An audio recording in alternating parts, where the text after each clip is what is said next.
오랜만입니다. 출산을 하고 나서 거의 2개월 만에 이렇게 다시 영상을 찍게 됐는데요. 오랜만에 이렇게 마스크를 벗고 사람들을 만난다는 게 정말 신나는 것 같아요. 실제로 만나지는 않지만 요즘에 마스크 쓰지 않은 사람들을 만나는 게 어렵잖아요. 그래서 오늘은 제가 가정분만 조산원에서 출산하기 위한 준비에 대해서 지난 영상을 올렸는데, 오늘은 조산원 출산의 경험을 여러분들과 나누려고 해요.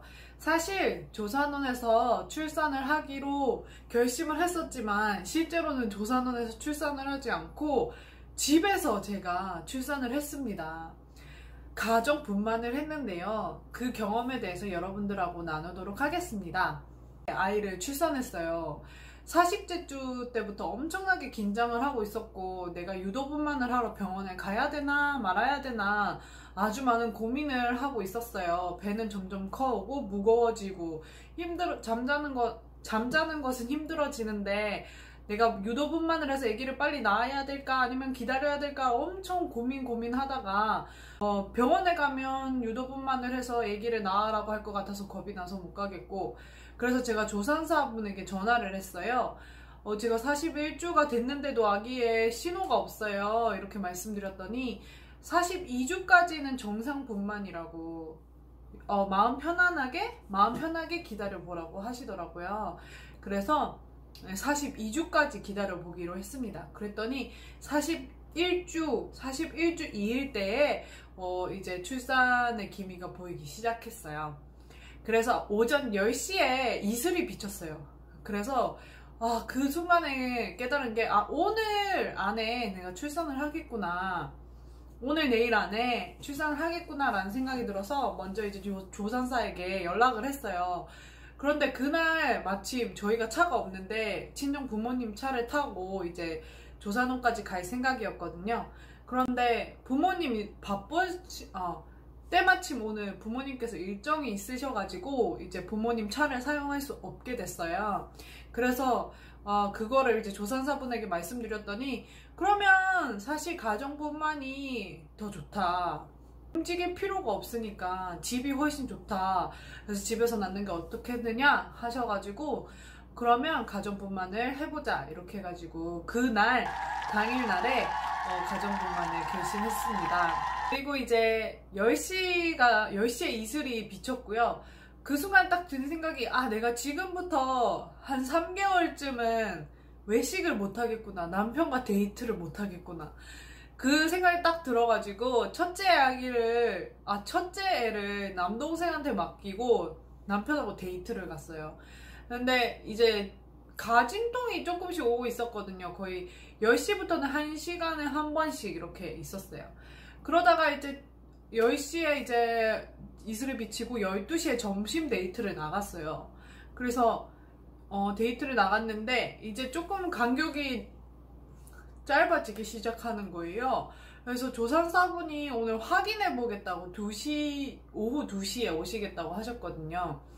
그래서 남편하고 데이트를 가서 이제 맛있는 점심 식사를 먹고 디저트를 먹었던 게 1시쯤이었어요. 근데 1시쯤 때부터 갑자기 진통이 잦아지면서 빨라지기 시작하는 거예요. 그래갖고 진통 그 앱 있잖아요. 그걸로 이렇게 체크를 하면서 가고 있었는데, 원래 이제 진통 간격이 한 1분? 진통 시간이 1분 됐다가 그 기다리는 시간이 1분 됐다가 이 정도 이렇게 1, 2분은 진통이 있어야 되는데, 저는 이 진통이 10초 있다가 1분, 10초 있다가 1분. 근데 그 진통이 그렇게 심하지도 않았어요. 되게 참을만 했거든요. 그래가지고 이제 디저트를 맛있게 먹고, 오늘 저녁 때 밤 새벽 때쯤에 애기가 태어나겠구나 이렇게 생각하고 있었거든요. 그래서 막 디저트를 먹으면서 이제 문자를 보내고 이제 조산사한테 지속적으로 연락을 하면서 이렇다 하고 있었어요. 근데 저희가 멀리 가지 않았어요. 집에서 10분 정도 거리에 있는 식당과 디저트 가게에 갔었거든요. 그래가지고 이제 집으로 돌아오는 그 10분에 진통이 계속 10m 걷다가 진통이 오고 10m 걷다가 진통이 오고 막 이러는 거예요. 그래가지고 이거 왜 이렇게 잤지? 그런데 그 진통이 되게 아프진 않고 참을만 했거든요. 그래갖고 집에 도착했어요. 집에 도착했던 시간이 2시였어요. 그래서 2시에 이제 방을 정리를 하고 이제 아기를 맞을 준비를 했죠. 저는 이제 누워 있었고 남편이 이렇게 청소를 하고 아기를 맞을 준비를 하고 이제 조산사분이 2시 반쯤에 도착하셨어요. 그래가지고 이제 내진을 해보시더니 자궁문이 2cm가 열렸네요. 그러면 자궁문이 2cm가 열렸네요. 그러면 뭐 오늘 새벽이나 밤에 아기가 나오겠어요, 이렇게 하시는 거예요. 근데 그때 마침 이제 조산사분이 오늘 약속이 있으시다는 거예요. 그래서 약속을 하러 가셨어요. 저도 뭐 오후 2시부터 새벽 11시까지 조산사분이랑 이렇게 불편하게 있는 것보다는 뭐 시간 보내시다가 아기가 나올 때 오시면 좋겠다 이런 생각도 있어가지고 이제 가셨는데, 되게 이상한 게 저도 이제 아기가 둘째니까 그 전에 첫째 아기도 진통이 한 8시간, 10시간 이렇게 있었거든요. 그래서 저도 올해 이 고통이 정말 오래 가겠구나 이렇게 생각하고 마음의 준비를 하고 있었는데 3시가 됐어요. 3시가 됐는데 갑자기 너무 아픈 거예요. 너무 미치게 너무 아픈 거예요. 너무 아파가지고 막 죽을 것 같은 거예요. 이게 참을 수가 없는 거예요. 그냥 남편한테 이거는 너무 아프다, 너무 아프다, 너무 아프다, 조산한테 연락을 해라 이렇게 연락을 해가지고 이제 전화를 했죠. 조산사분한테 빨리 오시라고.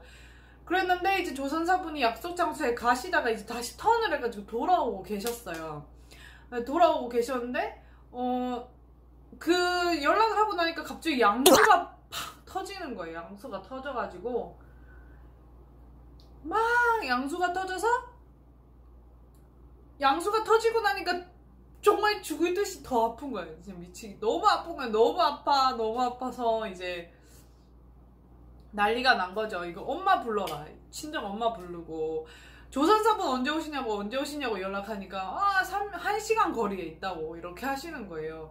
근데 이렇게 빨리 나올 걸 아무도 예상을 못했으니까 조산사분이랑 스피커를 켜놓고 이제 저희 친정엄마가 거의 막 호흡해라 이렇게 하면서 하고, 저도 때마침 그 전에 이제 호흡하는 영상을 보고 있었기 때문에 그 영상 따라서 호흡을 하려고 정말 최선의 노력을 다 하고 있었는데 그 긴 시간 연습은 안 했기 때문에 그 당일날에 하기에는 좀 무리가 있더라고요. 그래가지고 호흡을 하려고 최선을 다하면서 이렇게 그 3시에 진통이 시작돼가지고 5시에 아기가 빵 나와버렸어요.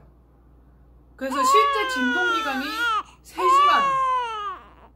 3시간밖에 안 걸렸어요. 그래서 아기가 딱 태어났고 저는 개인적으로 가정분만을 너무 추천해요. 물론 이게 몸 건강 상태라든지 그런 거에 따라서 뭐 많이 불안하시거나 어려우시면 안 되겠지만, 개인적으로 저의 경험에서 말씀드리자면 전 가정분만 너무너무 추천드릴게요.